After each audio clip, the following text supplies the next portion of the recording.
Monday shows, and use it in this episode, make it our own. 4 up, 4 down from Friday is what we're calling it. We're geniuses. First, let's get into some big headlines from that slate of games on Friday. I guess the biggest news would have to be Matt Mervis coming up with the Cubs debuting. Um, I, I'm excited to see what this guy can do. He kind of came out of nowhere. I feel like last year had that monstrous minor league season, jumped between 3 different levels, showed a ton of power, and just kept that rolling right through the beginning of this year with AAA Iowa, and now gets his first chance with the Cubs. Yeah, Mash Mervis is they're calling him. He was undrafted, but we remember that was the 2020 draft, so there were only 5 rounds, so we can't really. I mean, he would have been drafted in a normal draft. But yeah, we've had a lot of young pitchers come up recently. Not as much from the hitting side, but Matt Mervis is definitely one of the better power prospects to come up. Making his debut yesterday, he had a 111.2 mile per hour RBI single. That was the hardest hit ball in yesterday's game against the Marlins. As you mentioned, 962 OPS, 6 home runs already at AAA Iowa before coming up. He almost as many walks as strikeouts. It's after a 36 homer season last year. He had, the power really just he didn't really hit for much power I think he went to Duke. He didn't really hit for much power in college either. So I think it was a swing change that kind of unlocked that. But his hit yesterday was against the lefty. The Cubs are going to put Trey Mancini at first, I'm sure, some against lefties, but no reason for Matt Mervis not to play every day. I don't really understand the fit for Eric Hosmer on that roster anymore. Like Edwin Rios has lost his roster spot when Mervis came up, and he was not performing well, but I just don't really see how Hosmer is going to be on that roster for much longer. I know they're not paying him much, but there's really no role for him at all. But yeah, Mervis, plenty of excitement. In my Yahoo Friends and Family League, he was on waivers, so everyone had a chance to put in a bid for him, which went through overnight. And $100 budget, I think I bid 43 for him, and someone else bid 100. So, yeah. I mean, you can get ad players for for zero, right. But still, like, that just gives you an idea that it's a deeper league. But yeah, he's good plate discipline. He really doesn't strike out much. Last year at AAA, he only struck out like a 14% rate, something like that. Plenty of power. Plenty of reasons to be excited about Matt Mervis. Yeah, I mean, I get I would say that 43 was aggressive, like reasonably aggressive, because as you mentioned, like, a lot of pitching prospects have come up. I don't see like a ton of ready-made power prospects like this that are like sitting there at AAA ready to break through. Spending all of your budget on one player, it was aggressive, but man, he has just like done nothing but mash. And my niece was at that game yesterday, and she wrote out her scorecard, and she gives all the Cubs players nicknames. Her and my brother Evan they're season ticket holders. They go to a lot of games. Oh, so Nico Horner was leading off. She has Dansby Swan God hitting second. She got his autograph yesterday too. My favorite is Ian It's Happening, hitting third. Seiya Suzuki, Cody Beldonger, Trey Mancini doesn't get a nickname. Mash Mervis, Patty Wisdong, and Miguel Amaya was Miguel Amazing, batting catcher, hitting ninth. Nice. So shout out to Blair with the nice scorecard. Moving over to another side of the NL Central, I guess we have to talk about the Cardinals today, Ryan. I almost threw up in my mouth there. Another loss on Friday night against the Tigers, 7 straight. Is that right? Yeah, because they had And been 9 of swept. 10. Yeah, 9 of 10, 10-23 on the year. It's, for me at least, it's like switched from disappointing to almost entertaining at this point. I'm like kind of excited to. It's like watching a train wreck. Yeah, I'm I excited. was Yeah. texting with RotoPat, former colleague and friend of ours. We often text during Cardinals games. You can imagine how those text chains have gone this year. But he, I told him like a sick part of me almost wants it to get worse just to see what happens. Like, you know, it's bad.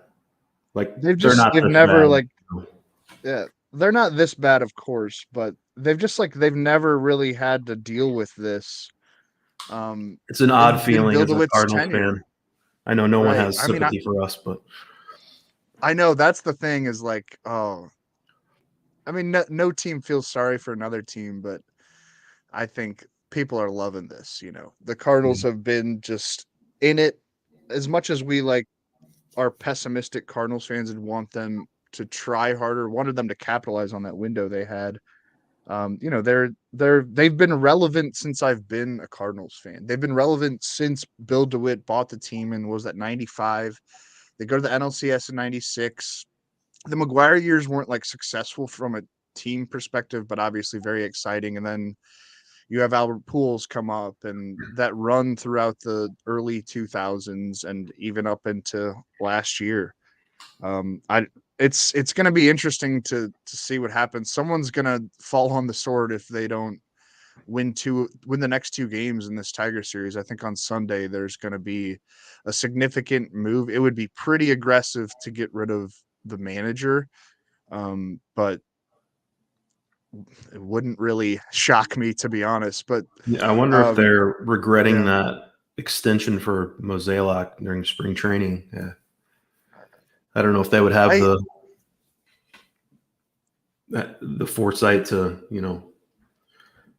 actually make that move, that big of a move, but I don't know. Yeah, I somebody think might have. he's safe. You think so? I feel like if something does happen with him, it's going to be him moving to not so much of a front facing role.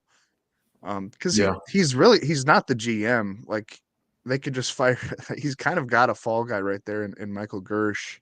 Hmm. Um, Someone on the staff. But the problem with that too is that the major league staff is all new, which was something that kind of got glossed over in the offseason, that like all of Ollie Marmal's coach, major league, pretty much all of them moved on, and they weren't always like promotion type jobs that they moved into. Some of it was lateral moves and some of it you could even call lesser roles.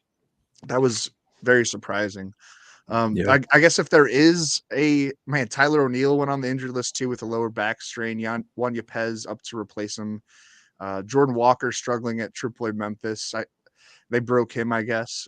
If there is good news, Adam Wainwright is set to make his 2023 debut on Saturday against the Tigers after missing a little over 5 weeks because of a strained groin that he suffered during a weightlifting accident while working out with Team USA in the World Baseball Classic. So that was back in mid to late March. Do we have any reason for optimism here? Wainwright was struggling to reach 88 miles per hour with his fastball before the injury. It doesn't sound like those velocity readings improved very much during his 3-start minor league rehab assignment. He gave up 9 earned runs on 18 hits, only 2 walks, but definitely got knocked around between AA Springfield and AAA Memphis. The command was good.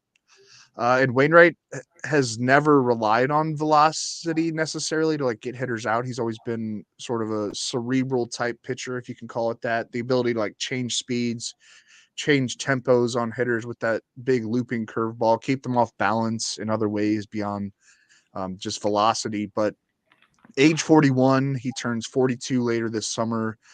It's, I would say, certainly going to be his farewell season. I don't know if he's actually come out and said that, but it seems like that. I'm feeling like there's not going to be much to dig into here from a fantasy perspective. Like streamable, maybe. in the right matchups at home in Busch Stadium, if the Cardinals start playing defense the way they should be able to and start hitting the way they should be able to, Saturday's return is a home game at Busch against a bad Tigers offense. This would be the matchup that you play him in on a fantasy roster if you're going to put him on a fantasy roster. But I don't know, Ryan, are you playing him? I know that he was sort of a fringe guy in standard drafts anyway before the injury, average draft position in the low 300s. I'm thinking it's an avoid. It's kind of a wait and see, because he's not going to get you like a ton of whiffs, and you worry about it blowing up in a bad way and him really damaging your ERA. Yeah, I mean, he's certainly not someone that you need to be going to rush out to grab. I mean, you remember towards the tail end of last year, he was starting to have some issues. He didn't even make an appearance during the playoffs because he was just so out of whack. And then he had you mentioned the velocity issues during spring training, and he said it was mechanical, like he didn't, I forget what he called it exactly. It's allegedly unrelated to what he dealt with at the end of last year. Last year, he was hit by a comebacker, and that he said that threw off his mechanics. I don't know. He said he had a knee thing that was like affecting his stride. There was a lot of, and I love Adam Wainwright, but a lot of it I think is like, all right, you're getting old. And hey, props to him for getting another, what was it, 14 million or something. Yeah, he has to like hit some escalators to fully hit that 17. But I mean, the Cardinals could have spent that money in a better way. But yeah, I mean, I guess that's another discussion. Yeah, I mean, the best thing he had going for him, I think, was, we thought it was going to be a good offense and elite defense backing him, and the Cardinals don't really have that right now. I think it will get better. The outfield is more, well, now that O'Neill is hurt too, it's still not quite settled, I guess, but I think the defense will get better. The offense should be good, but like he's just such a borderline guy anyway, like you mentioned, that I mean, I'm fine rostering him in deeper leagues and seeing what he looks like. Even against the Tigers, though, I wouldn't feel comfortable throwing him out yet. So yeah, just kind of a wait and see with Wainwright. Certainly in shallower leagues, I wouldn't even bother. But deeper leagues, go ahead and roster him, and maybe he can turn into a decent streaming option. On the opposite end of the spectrum, not coming back, instead going on the injured list, we found out yesterday Luis Garcia, Tommy John surgery. Astros have been hit pretty hard from an injuries perspective, pitching-wise. Jose Urquidy's also recently gone down with a shoulder injury. Sounds like it's going to be a little while for him. Lance McCullers is on his way back. He has not begun a rehab assignment, though, and this is a forearm issue with him that's been like dating back to like the playoffs in 2021, I think. That's just kind of nagging with him, so I can't really count on him to stay healthy over the long haul. Someone in the chat mentioned Forrest Whitley. I do think he's someone to keep an eye on, maybe getting a shot. Whitley had 2 really good starts at the beginning of the season at AAA Sugarland. Since then, though, he's kind of struggled. But you heard, I know Keith Law from The Athletic wrote about it when he saw him during spring training, and it looked like his stuff was all the way back from when he was considered one of, if not the best pitching prospect in baseball. He's just had a terrible time with injuries and control issues. Like I mentioned, good for a couple of starts. Same commenter explains it. He's just bored down there. He might be. I mean, they're calling up JP France today to start. Mm-hmm. He's posted some interesting numbers in the minors. Certainly not the upside of a Forrest Whitley. I do think Whitley's a decent stash, but yeah, Luis Garcia now out probably until mid-season-ish next year. Urquidy MRI came back negative. He's just dealing with inflammation, but Dusty Baker kind of hinted that it would be quite a while before he restarts a throwing program. So going to be a while for Urquidy. Astros still have, Christian Javier, Framber Valdez, Hunter Brown's off to a good start. So they should probably be okay if they can get Lance McCullers back and staying healthy. Maybe they don't need to make a move, but I do wonder if they maybe could look outside the organization. But yeah, Luis Garcia, I feel like, is known as much for his pitching as much as his funky delivery with the rock and the baby, which he couldn't do anymore this year, which is kind of a bummer. But yeah, we'll see what the Astros do with that rotation. Forrest Whitley may be getting a shot at some point, but not quite yet.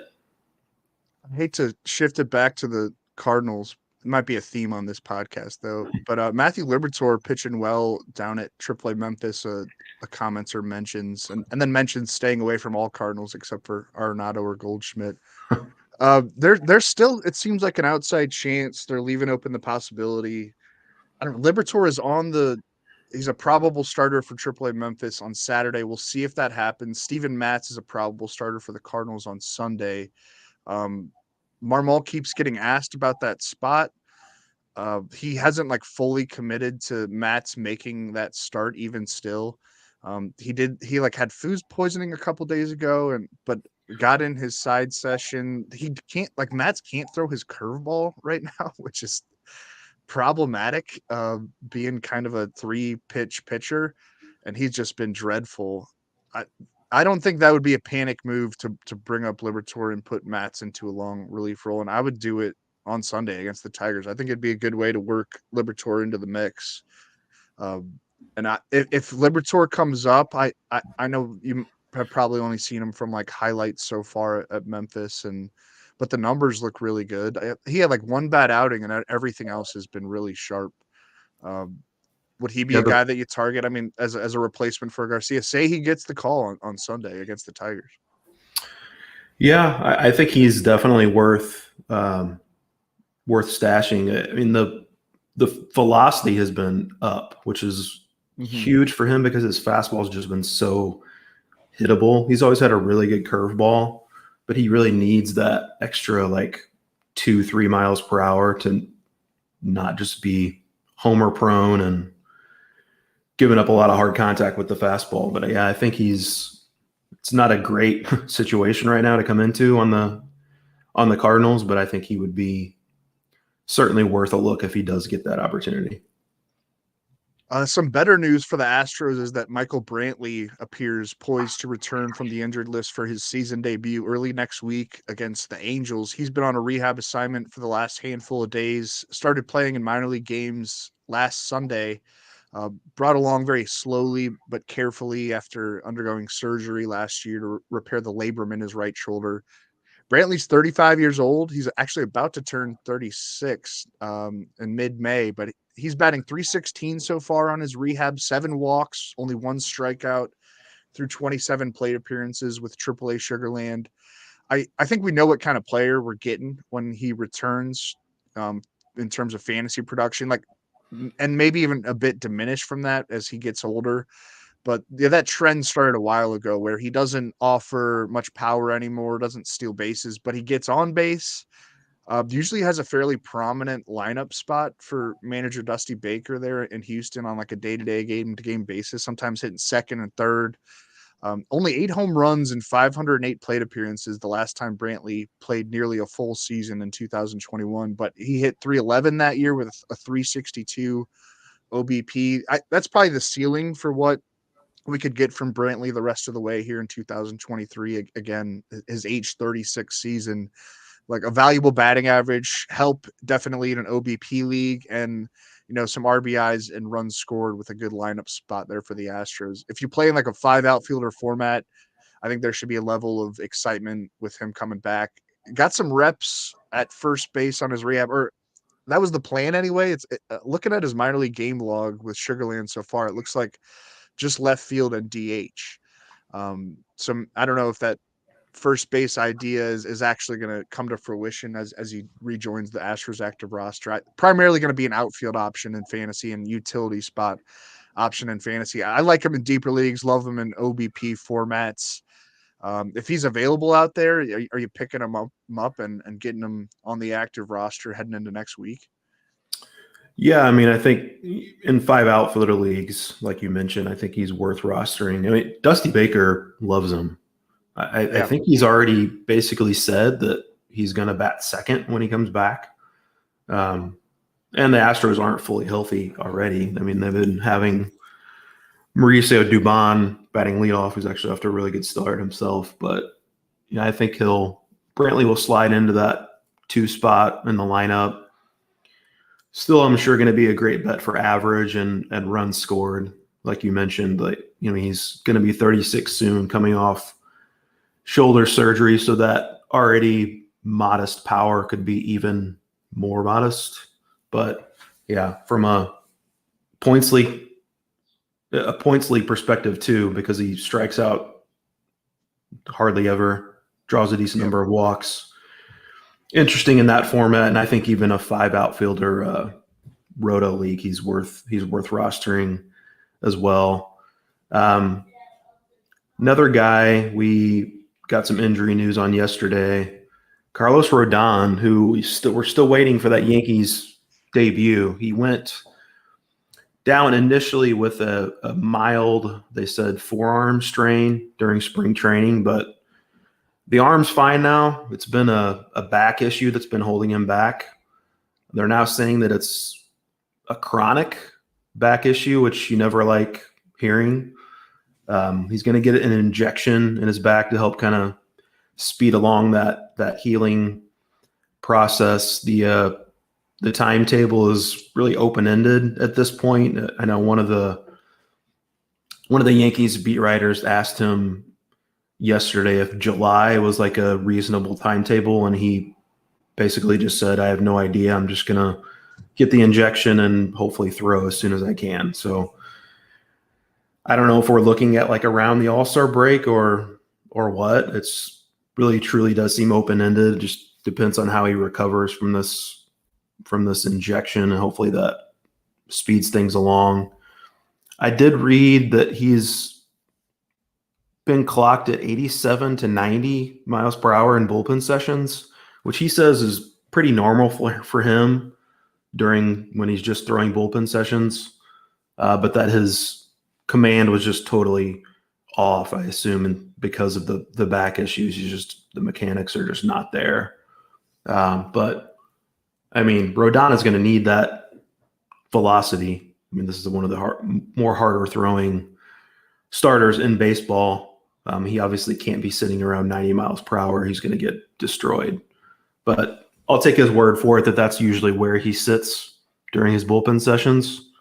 So if he's not totally worried about it, I guess we shouldn't be. But obviously the track record with Rodon, I mean, the injuries are what you're always going to worry about with him. And doesn't seem like the arm is a concern any longer, at least for the time being. But the nagging back issue, the open-ended timetable, I don't know, Drew, are you still holding? Obviously, if you have the IL spot to use, go ahead and keep him on the IL. But I mean, I could see certainly in a league where maybe if you don't have the IL spots, or just a shallower league where you've been hit hard by injuries already, maybe you could roll the dice and cut him loose. Obviously, it would be ideal to hang on to him, but is there a scenario where you think you can kind of cut him loose now? It's just, I think you have to if you don't have that IL spot. Like, it's such an open-ended timetable for when he could. I mean, the first year of this, what was it, a 6-year, like $162 million deal? Mm-hmm. There's a reason the Giants didn't give him a huge contract. Obviously the Yankees knew there was some risk involved with this, that he is a pretty injury-prone pitcher. But he's going to have to start from scratch after like a shutdown period for this cortisone injection. I think, I think the All-Star break would almost be like a best case scenario for for when he could be ready. And who knows, like he could suffer another setback to a different part of his body once he gets thrown again. It could be a thing that lingers all year. And if you have the IL spot, obviously keep him when he's healthy. Like he's a strikeouts machine. The ERA was awesome last year too. An NL Cy Young candidate. He could be an AL Cy Young candidate if he can get healthy for the Yankees. But right now, I think you got to be aggressive with him because there's like no way to guess when he might make his Yankees debut. I think it could be a while. I know they mentioned before, and maybe this is different now, but like when he was kind of getting ramped back up, coming back from the forearm issue, they mentioned like once he starts throwing live bullpen sessions, it'll probably be a month after that when he comes back. And I don't know if that's still kind of the timetable to think of, to keep in mind, because it's he's a pretty standard timetable. Additional issues. Yeah. But he's basically going through spring training all over again. So, keep an eye on his throwing program. Hopefully he's able to ramp that up again in the coming weeks. But yeah, just a big TBD on Carlos Rodon. The Yankees are a game over 500.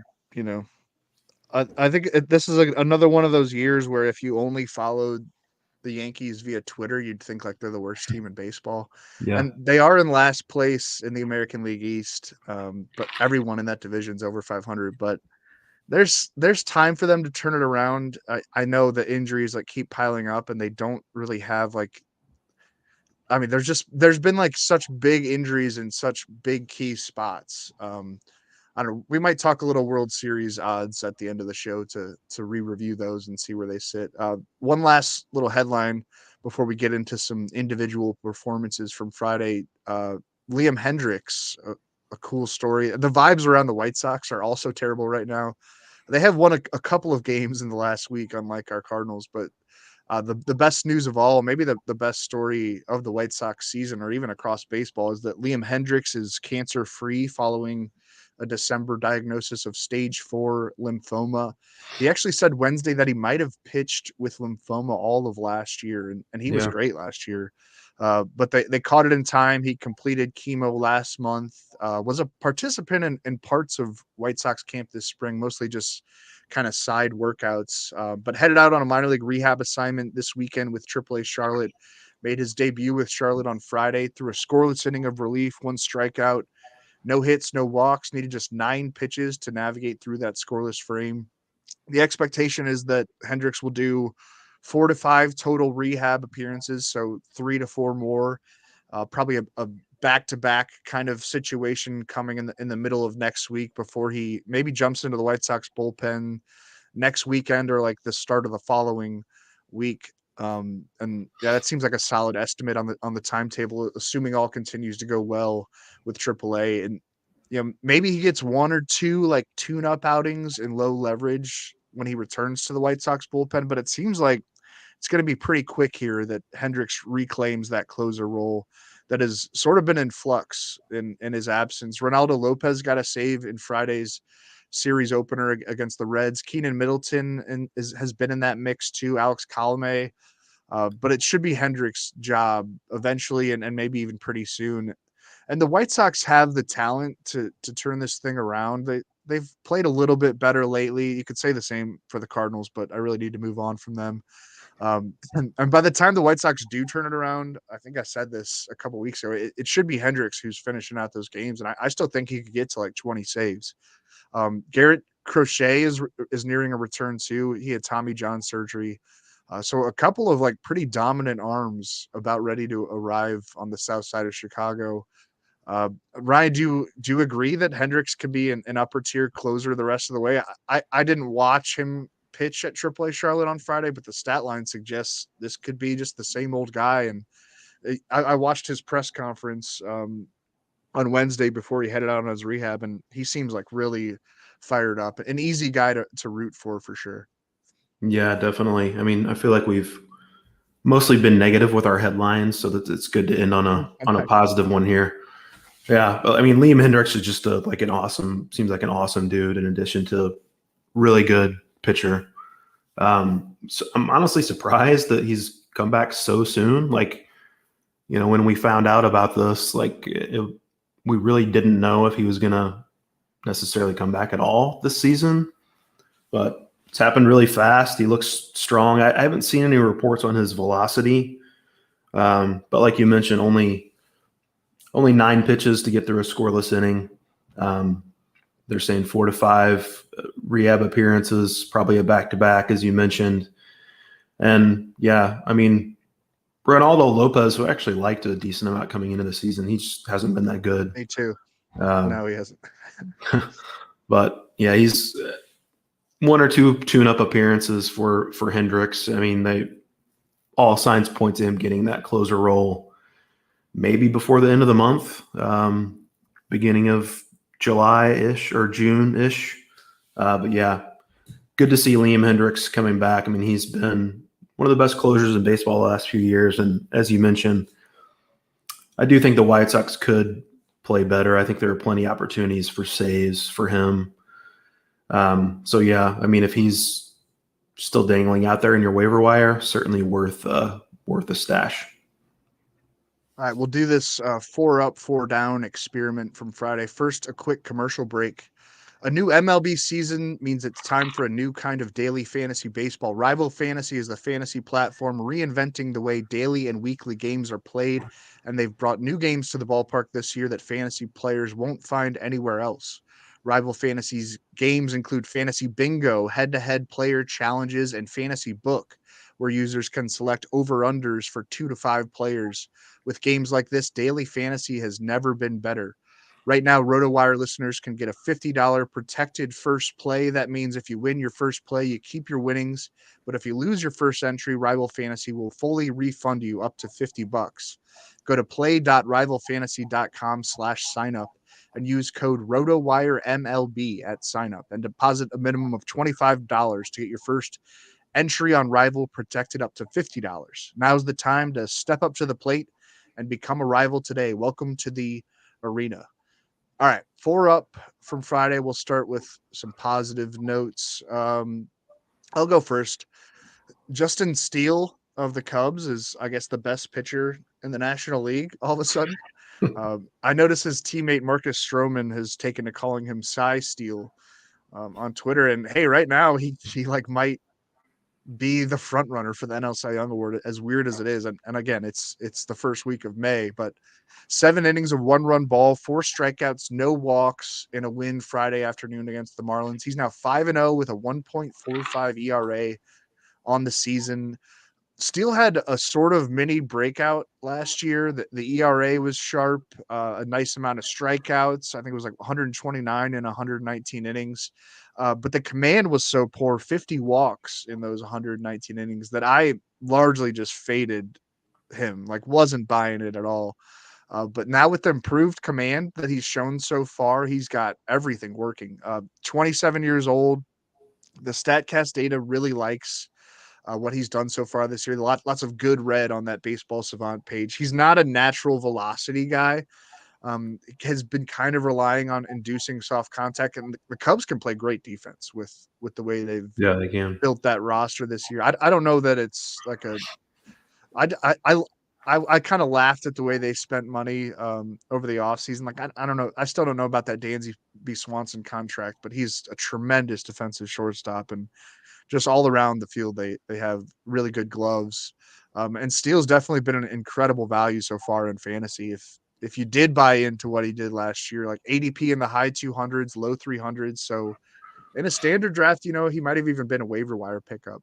And so far, he's been a top 10 starting pitcher with the wins and the ERA and the whiffs. He gets the Cardinals next. That'll be early next week. And that offense, or middle of next week, I think Wednesday. And that Cardinals offense has been underperforming to say the least. So I think a really good first impression here for Steele to begin this season, where once a pitcher takes that step forward with the command, there's a lot of reasons to get excited. I don't know if his stuff naturally suggests that he's going to be an ace, but like a really solid number 3 type fantasy starter moving forward, like that that would be kind of the ceiling, and it's what he's shown he can do so far. He's with the command, and like he gets good movement on his pitches, and he's got a wide ranging sort of arsenal. I feel like what he does can work even with not a lot of great natural velocity. Yeah, I think it all comes down to the control with him, honestly. Like, is the improved control for real? I'm a little skeptical it is, just because dating back to the minors, he really just hasn't thrown a ton of strikes. Maybe he's cleaned up the mechanics and was able to repeat his delivery better. I'm not sure what exactly is working for him, but like he's got a really nasty slider. It's a true like plus pitch. So, he has that put away pitch, so he can get by with throwing, fairly middling velocity. I think it really does just come down to the control with him. Can he keep those walks down? Because I think he's going to get decent number of swings and misses. As you mentioned, Cubs defense is really good. Dansby Swanson and Nico Horner up the middle, and Cody Bellinger. That's one of the best defensive combos in baseball. So I think Steele does have staying power. I worry about the control regressing a little bit. So maybe from that perspective, he is a little bit of a sell high, but certainly positives we've seen from him. Another positive from yesterday, Chris Sale. I don't know if you saw the first inning plate appearance, Bryce Harper's plate appearance against Chris Sale, and the MLB gave them a special waiver or whatever, to where they can the fans could give Bryce his welcome back without a pitch clock penalty, and then Chris Sale just dominated him. Like, he's hitting 99 miles per hour. Like, it looked like I saw that, man. I was like, what Chris what is Sale, this, like 2013? Yeah, like we've seen starts from him this year where he's just put up great numbers, and then just also just awful starts. But if you've listened to the podcast or watched the podcast, I don't want to give myself too much of a pat on the back, but I'm going to go ahead and do it anyway. Like I said, like he just looks like a guy who hasn't pitched in a really long time and is trying to find his command again. And I think maybe he's found it. Like he mentioned after, or maybe it was before yesterday's start, actually. Like he's just trying to get comfortable. And once he gets comfortable and just can kind of let it loose, like we might be seeing vintage Chris Sale again. And that's what it looked like yesterday. 10 strikeouts, only 1 walk, average 96 miles per hour on his fastball. As I said, peaked at 99. He's 4 starts and a 15-1 strikeout to walk rate. Over his last 2 starts combined, he's now up to 45 strikeouts and 11 walks over 35 and a third innings on the season. Just from what we've seen, there's built-in volatility. You have to account for that, but like I'm very much in Chris Sale's corner right now. I think the Red Sox are playing better than expected, I think. So he could get a decent amount of offensive backing as well. And like I mentioned, I think he's just a guy who it's just taken him some time to get comfortable, get those mechanics back in order. So, I hope the buy window is the buy window door. No, that doesn't make sense. The window to buy low. Workshop it, baby. Yeah. The window to buy low on Chris Sale is probably closing, if it's not maybe creaked open a little bit.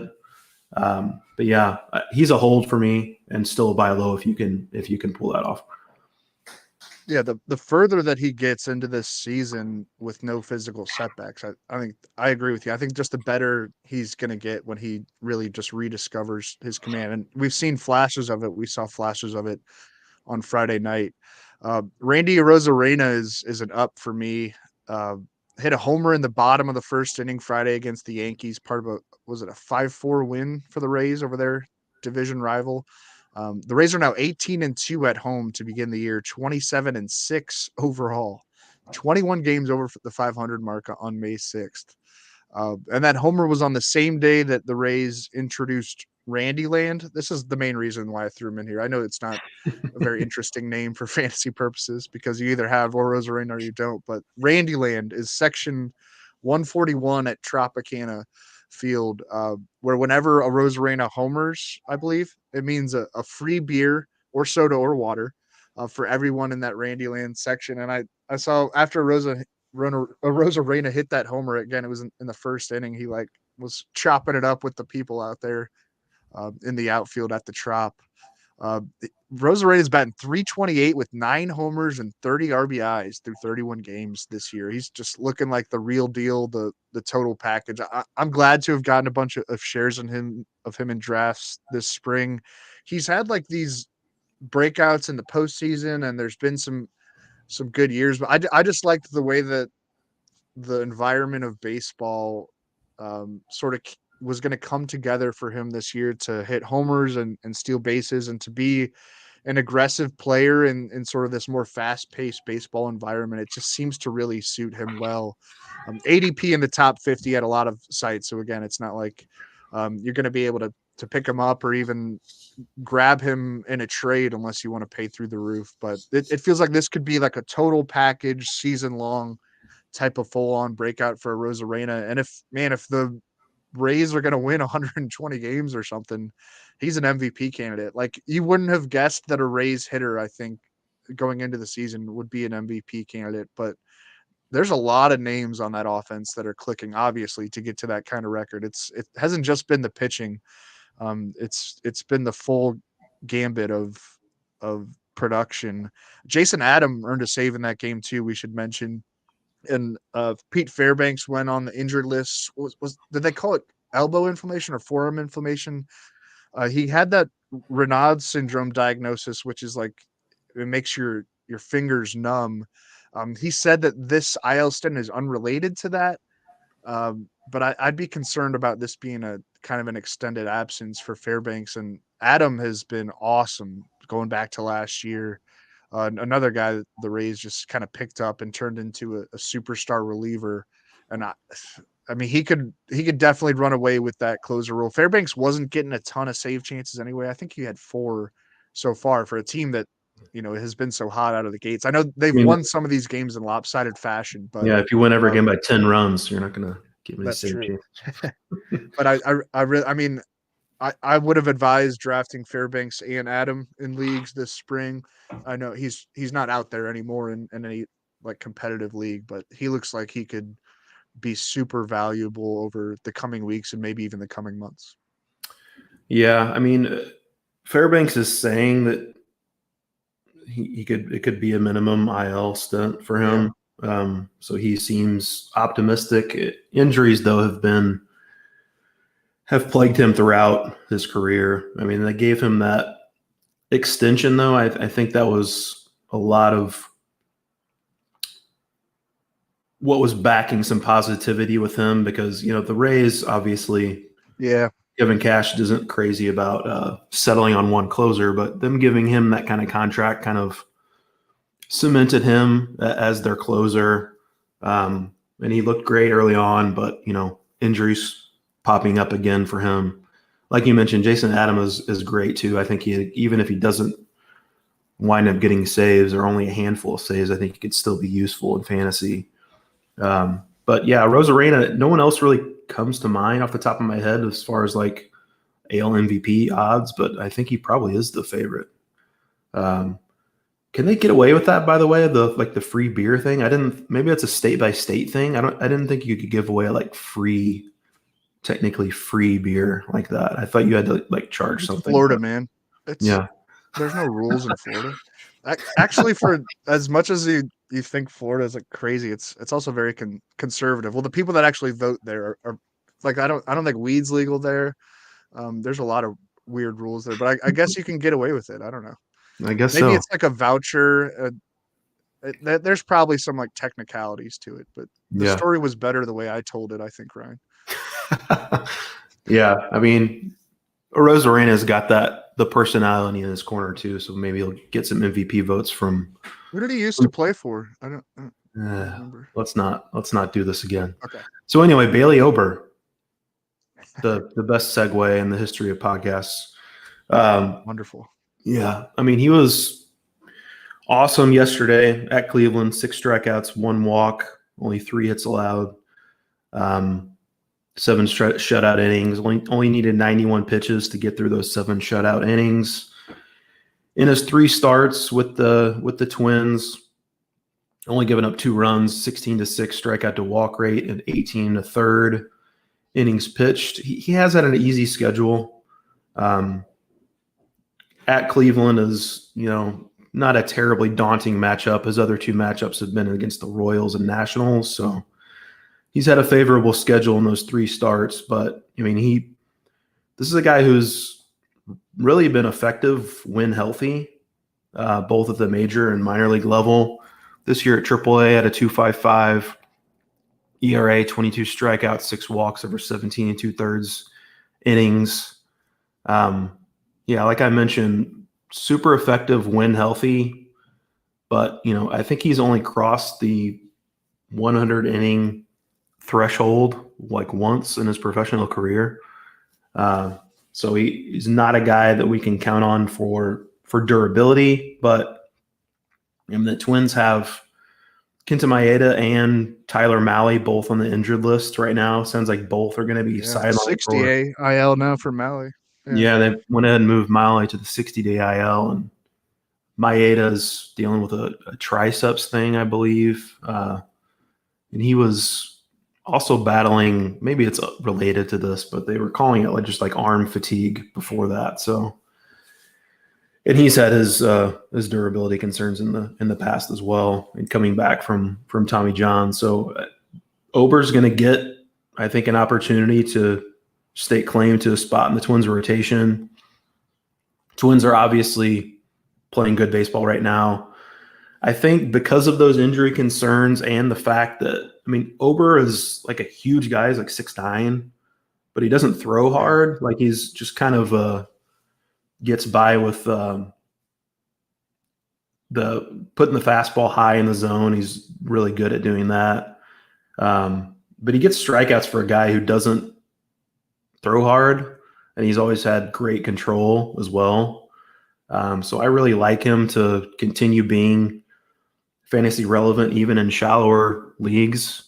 Like I mentioned, that's the past injury issues with him. Certainly a concern, but as long as he's got the spot in that Twins rotation, I think he's going to be fantasy relevant.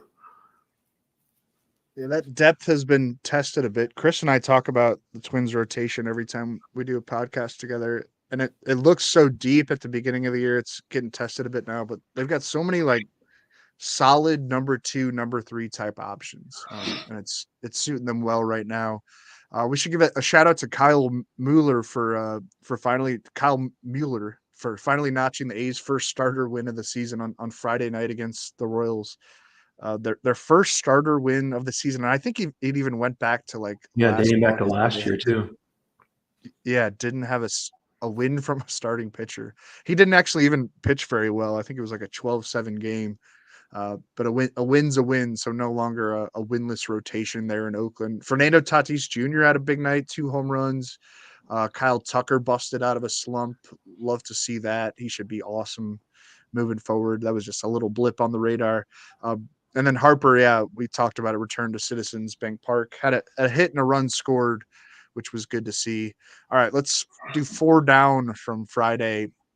I'll start with Will Smith, the pitcher, not the catcher or the actor, but he blew a save in brutal fashion Friday night against the Angels. Will Smith, the actor, right is kind of down right now too, Drew. Yeah, he's kind of down too.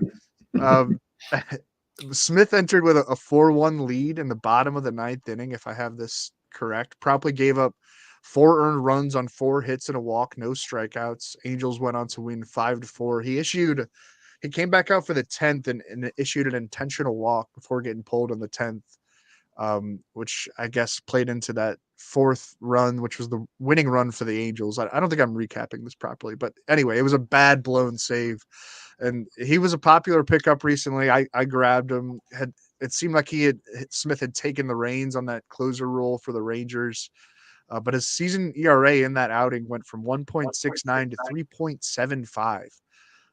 So I don't know. Maybe you see more of a carousel there moving forward. It's not like any of these Texas relievers have been like particularly effective. Jose Leclerc has not been great. I liked Leclerc around prime draft season in March, but he has not looked especially sharp. Jonathan Hernandez has not looked that sharp. I think I would still hold on to Smith because I doubt that he's like done getting ninth inning opportunities. If by default or not, you'll take it. And there's not like a go-to option there right now for manager Bruce Bochy. And I like the Rangers overall. They're playing really good baseball. I think it's an interesting roster that's kind of on the edge of like being average to maybe being like a sneaky wild card pick. Chris and I did like a win totals podcast just before the year, and he really liked their over. I think it was I want to say like 78 or something, 78 and a half. And it's looking pretty good right now. And I think Smith still will get opportunities. I wouldn't panic drop him, even though that outing just killed your ERA going into the weekend if you're playing in like a weekly head-to-head type league. Yeah, he's got that history with Bochy too. I think he'll stick with him for a little bit. Leclerc, I think maybe one or two appearances ago, he actually gave up his first runs of the season, but like his velocity has been down. He's really had trouble throwing strikes.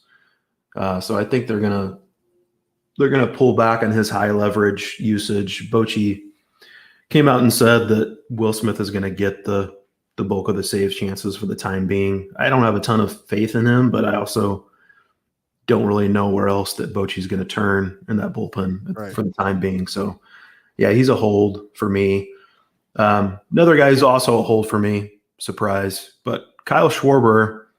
I mentioned the Chris Sale start already. Schwarber was a victim of 3 of those strikeouts. I think maybe a reliever got one of those strikeouts, but Schwarber went 0 for 5 with 3 strikeouts yesterday in the loss to the Red Sox. Season-long batting line down to 183, 305, 392. Not great, Bob. 122 and a 34% strikeout rate over his last 12 games.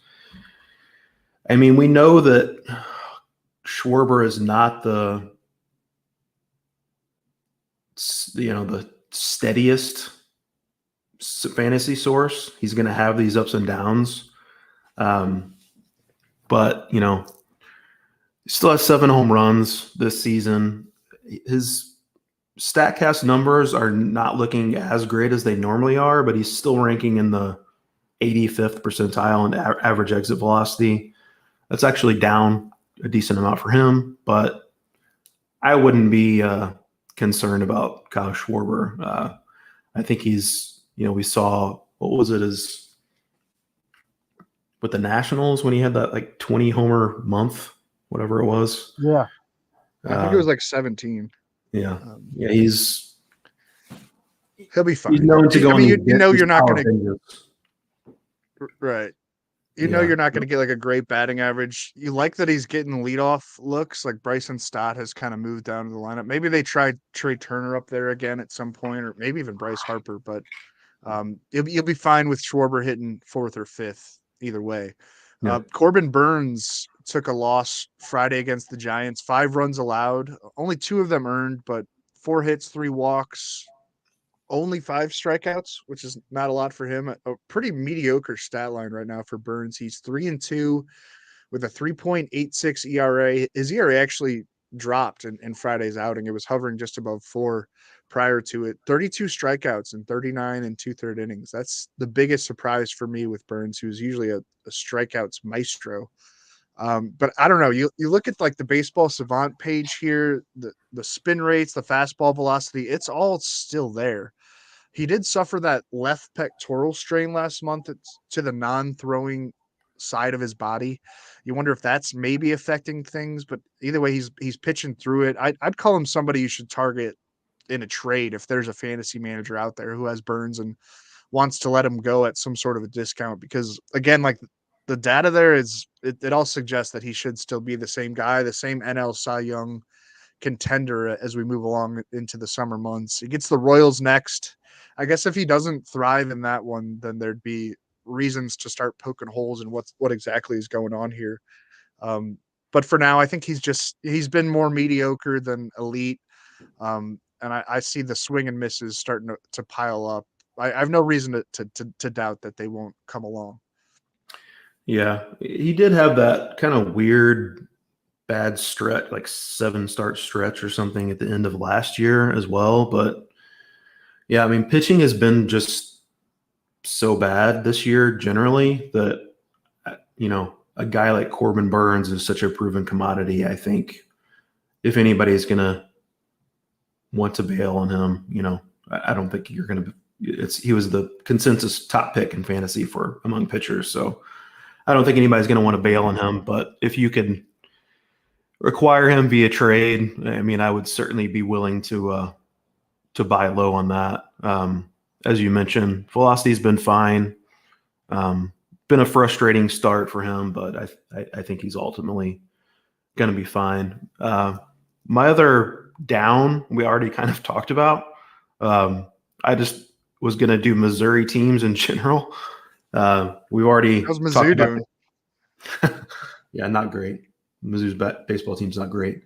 But yeah, Cardinals and Royals are not playing great baseball right now. Cardinals 7 straight losses, 9 out of 10, worst record in the National League. Royals just lost to the A's last night. If the A's beat them again tonight, they'll be tied for the worst record in the American League. So not great baseball being played in the Show Me State, Drew. Your son has a T-ball game coming up in about a half an hour, so I gotta let you go get to that. Maybe he can right the ship for us. We're relying on young Boyer. We'll table our World Series odds discussion for next week. Another week of data to do that, and you got to get out to your son's games. That's going to do it for us on the RotoWire Fantasy Baseball Podcast, brought to you by Rival Fantasy. Go to rivalfantasy.com or download the app today and start playing a far better form of daily fantasy baseball. I really like what they have to offer. We needed some new tools in the daily fantasy baseball space. Follow us on Twitter. I'm at Drew Silv. Ryan is at Ryan P. Boyer. Hit like and subscribe. Leave a review if you enjoy what you're hearing. And have a good weekend. Peace out.